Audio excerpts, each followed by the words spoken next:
그날 예수께서 집에서 나가사 바닷가에 앉으시매 큰 무리가 그에게로 모여들거늘 예수께서 배에 올라가 앉으시고 온 무리는 해변에 서 있더니 예수께서 비유로 여러 가지를 그들에게 말씀하여 이르시되 씨를 뿌리는 자가 뿌리러 나가서 뿌릴새 더러는 길가에 떨어짐에 새들이 와서 먹어버렸고 더러는 흙이 얕은 돌밭에 떨어짐에 흙이 깊지 아니하므로 곧 싹이 나오나 해가 돋은 후에 타서 뿌리가 없으므로 말랐고 더러는 가시떨기 위에 떨어짐에 가시가 자라서 기운을 막았고 더러는 좋은 땅에 떨어짐에 어떤 것은 100배 어떤 것은 60배 어떤 것은 30배의 결실을 하였느니라. 귀 있는 자는 들으라. 제자들이 예수께 나와 이르되 어찌하여 그들에게 비유로 말씀하시나이까? 천국의 비밀을 아는 것이 너희에게는 허락되었으나 그들에게는 아니 되었나니 무릇 있는 자는 받아 넉넉하게 되되 없는 자는 그 있는 것도 빼앗기리라. 그러므로 내가 그들에게 비유로 말하는 것은 그들이 보아도 보지 못하며 들어도 듣지 못하며 깨닫지 못함이니라. 이사야의 예언이 그들에게 이루어졌으니 일렀으되 너희가 듣기는 들어도 깨닫지 못할 것이요 보기는 보아도 알지 못하리라. 이 백성들의 마음이 완악하여져서 그 귀는 듣기에 둔하고 눈은 감았으니 이는 눈으로 보고 귀로 듣고 마음으로 깨달아 돌이켜 내게 고침을 받을까 두려워함이라 하였느니라. 그러나 너희 눈은 봄으로 너희 귀는 들음으로 복이 있도다. 내가 진실로 너희에게 이르노니 많은 선지자와 의인이 너희가 보는 것들을 보고자 하여도 보지 못하였고 너희가 듣는 것들을 듣고자 하여도 듣지 못하였느니라. 이제 오늘부터 시작하는 이 비유의 말씀은 예수님께서 마태복음의 한가운데, 마태복음에는 5개의 설교가 등장합니다. 5장부터 7장까지의 산상설교, 또 이제 10장의 이제 제자들을 파송할 때의 설교, 그리고 오늘 본문에 있는 마태복음 13장에 있는 천국 비유 설교, 그리고 이제 18장에 이제 제자 공동체, 교회에서의 삶이 어떻게 해야 되느냐, 공동체 설교가 있고요. 그다음에 24, 25장에 종말 설교가 있습니다. 총 5개의 설교. 이게 이제 상징적으로 보면 구약의 모세 오경을 대체하는 예수님의 새 계명이라는 의미가 들어 있습니다. 그 중에 한 가운데 있는 것이 뭐냐? 바로 천국에 관한 말씀입니다. 천국 비유이죠. 그러니까 제일 중요한 천국에 관한 이 말씀을 예수님께서 비유로 말씀하십니다. 여러분, 비유로 말씀하신 이유가 무엇입니까? 비유는 사물이나 사물을 빗대어서 설명하는 것인데 어떻게 보면 제일 쉽게 이해할 수 있는 방법, 제일 쉬운 언어, 아주 어린아이라도 금방 이해할 수 있는 언어, 이게 바로 뭐냐? 비유라는 것이죠. 그래서 예수님께서는 이 천국의 아주 중요한 비밀을, 그 심오한 비밀을 이제 이 제자들에게 어떻게 해요? 비유로서 아주 알기 쉽게 가르쳐 주시는 겁니다. 자, 그러면 오늘 본문에 나오는 예수님의 이제 첫 번째 비유가 등장을 합니다. 1절에 보면 그날 예수께서 집에서 나가사 바닷가에 앉으셨다. 갈릴리 호숫가에서 말씀을 하시죠. 그날이라고 되어 있습니다. 1절에 이 날만큼은 예수님께서 비유로만 제자들에게 가르쳐 주셨다는 것이죠. 항상 다 비유로만 가르쳐 주신 것이 아닙니다. 그래서 어떤 분들은 13장 34절에 보면 13장 34절 이렇게 말씀합니다. 예수께서 이 모든 것을 무리에게 비유로 말씀하시고 비유가 아니면 아무것도 말씀하시지 아니하셨다 그러죠.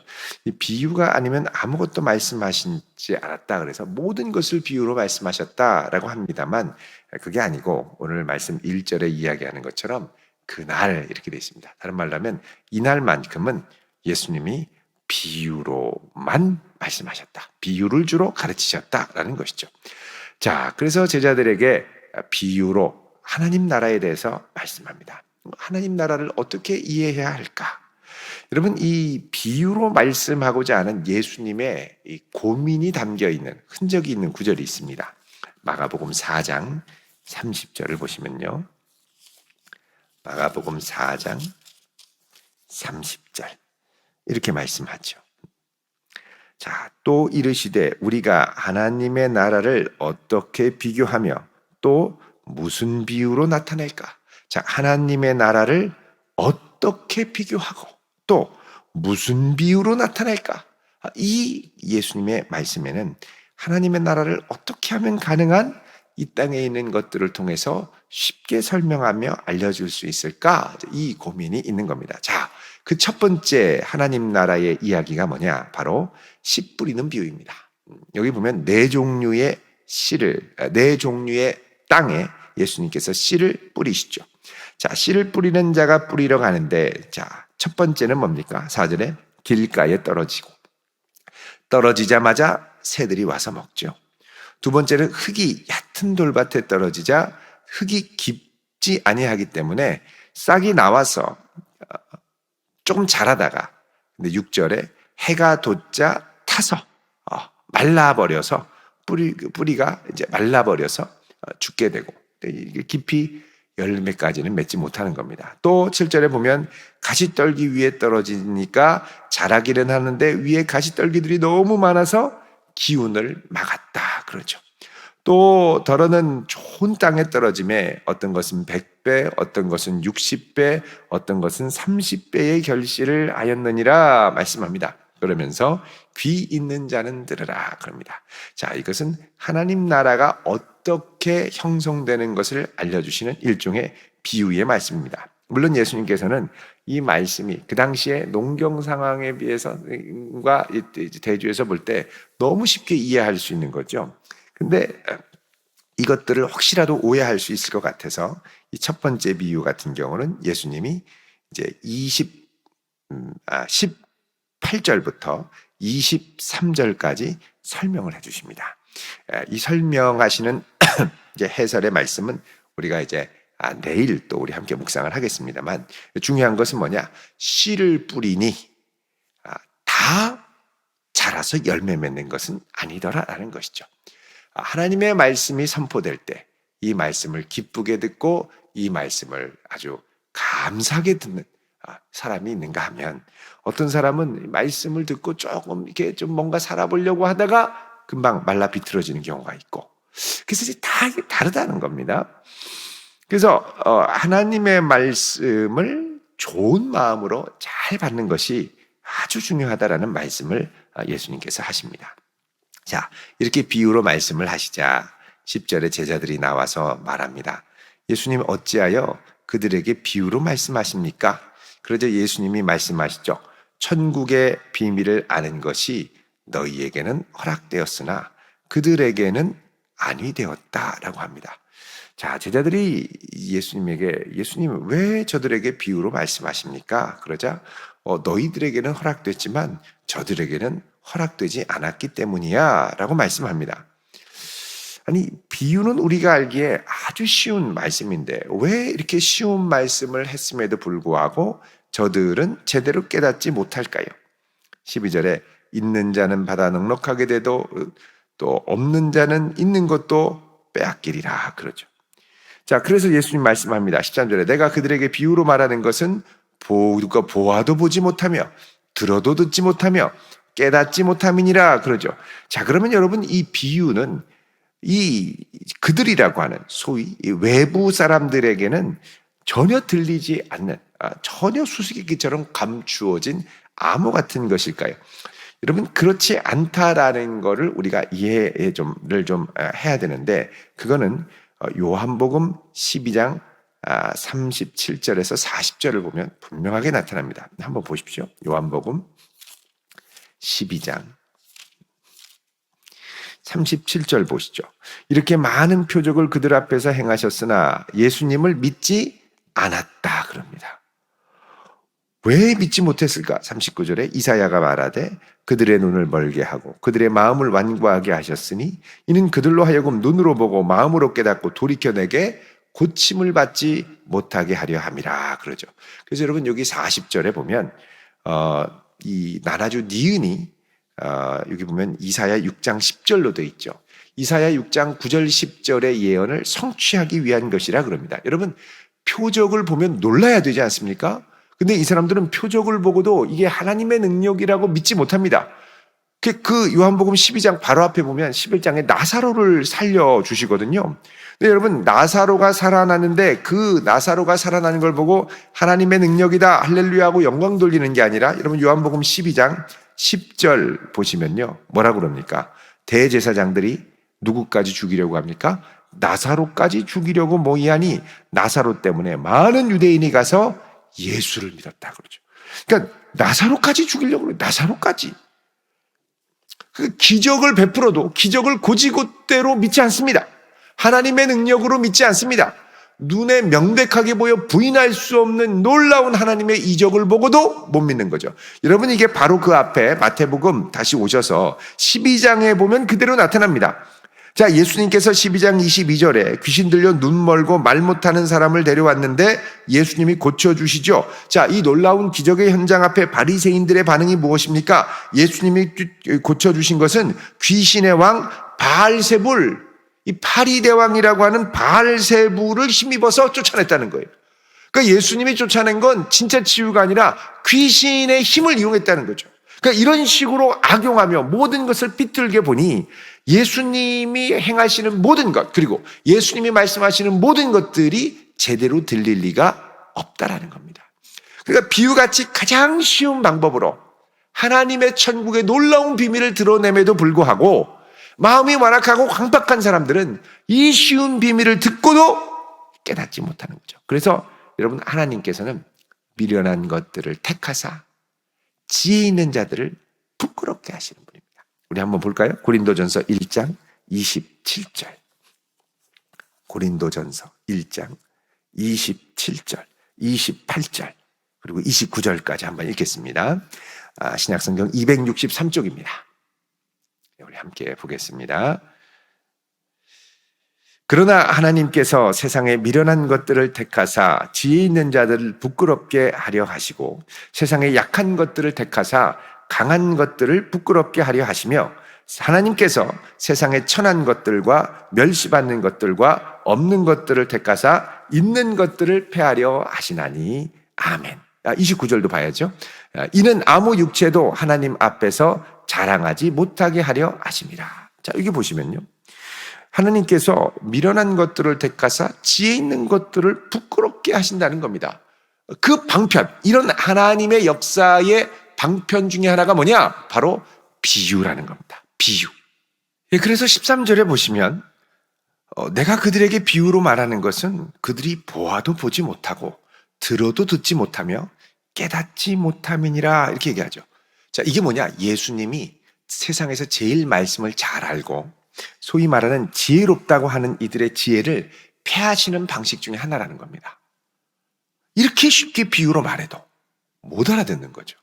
그래서 14절에 이사야의 예언이 그들에게 이루어졌다 그럽니다. 뭐라 그럽니까? 너희가 듣기는 들어도 깨닫지 못할 것이요 보기는 보아도 알지 못하리라. 이 백성의 마음이 완악하여져서 그 귀는 듣기에 둔하고 눈은 감았으니 이는 눈으로 보고 귀로 듣고 마음으로 깨달아 돌이켜 내게 고침을 받을까 두려워함이니라 그럽니다. 여러분, 여기 보면 나나주에 뭐라고 되어 있습니까? 이 말씀은 이사야 6장 9절 10절에서 인용한 것인데, 이게 바로 예수님께서 요한복음 12장에서 이 표적을 통해서 사람들에게 보여줘도 믿지 못했을 때 이것 역시 바로 이 이사야 6장 10절의 말씀을 성취하기 위함이라고 말한 것을 우리가 확인한 바가 있습니다. 여러분, 왜 이들이 그렇게 보기는 보아도 보지 못하고 듣기는 들어도 깨닫지 못할까요? 여러분, 그 핵심에는 15절에 힌트가 있습니다. 그건 뭐냐면 이 백성들의 마음이 완악해졌다는 거죠. 하나님 보내신 예수 그리스도를 마음을 열고 받아들이는 것이 아니라 완악하게 거부했다라는 겁니다. 여러분, 이 완악한 마음은 이들이 범죄하면서부터 생겨난 것입니다. 아담 이래로부터 생겨난 것이 이 완악한 마음이죠. 여러분, 신명기 29장 4절을 보십시오. 이스라엘 백성들에게도 바로 이것이 문제였습니다. 신명기 29장 4절. 자, 읽어볼까요? 3절 4절입니다. 시작. 곧 큰 시험과 이적과 큰 기사를 내 눈으로 보았느니라. 그러나 깨닫는 마음과 보는 눈과 듣는 귀는 오늘까지 여호와께서 너희에게 주지 아니하셨느니라. 정말 놀랍게 펼쳐지는 하나님의 나라를 볼 수 있는 눈과 마음과 귀는 하나님이 아직 허락하시지 않았다는 겁니다. 자, 그러면 예수님께서 인용하신 이사야 6장 9절을 한번 보겠습니다. 이사야 6장 9절 10절 보시면요, 자, 하나님께서 이사야에게 말씀하십니다. 이사야 6장 8절에 보면 주여 내가 여기 있나이다 나를 보내소서. 6장 8절 끝에 그러죠. 그러자 하나님께서 9절에 뭐라 그럽니까? 너 가서 이 백성에게 이르기를 듣기는 들어도 깨닫지 못하고 보기는 보아도 알지 못하리라 얘기를 하면서 이 백성의 마음을 둔하게 하고 그들의 귀가 막히고 그들의 눈이 감기게 하라. 염려컨대 그들이 눈으로 보고 귀로 듣고 마음으로 깨달아 다시 돌아와 고침을 받을까 하노라 그럽니다. 자, 이들이 주 앞에 돌아와야 되는데 그래서 이사야가 안타까워서 돌아오게 해주십시오, 나를 보내주십시오 라고 하지만 하나님께서 너 이 백성들에게 가서 너희들이 보기는 보아도 듣지 못하고 듣기는 들어도 깨닫지 못할 거라고 해라. 아직 너희들의 강팍한 심령으로는 하나님이 일하시는 구원의 역사와 경륜을 깨달을 수 없다 그럽니다. 그러자 11절에 이사야가 물어보죠. 하나님, 그러면 이게 언제까지입니까? 네, 언제까지입니까? 그렇죠. 그러자 하나님께서 뭐라 그러냐면 성읍들은 황폐하여 주민이 없고, 그러니까 이 성읍들이 아주 황폐하게 될 때까지. 예. 그리고 12절에는 사람들을 멀리 옮기셔서, 이거는 포로로 잡혀갈 때까지. 더 나아가서 13절에 10분의 1이 남아있을지라도 이것마저 황폐하게 될 거다. 10분의 1이 남아있다는 건 포로로 다 끌려가고 거기에 남은 백성들이 있을 때라도 마찬가지라는 거죠. 그러나 밤나무와 상수리 나무가 배임을 당하여도 그루터기는 남아있는 것 같이 거룩한 씨가 이 땅에 그루터기니라. 자, 이 거룩한 씨는 장차 오실 메시아를 상징합니다.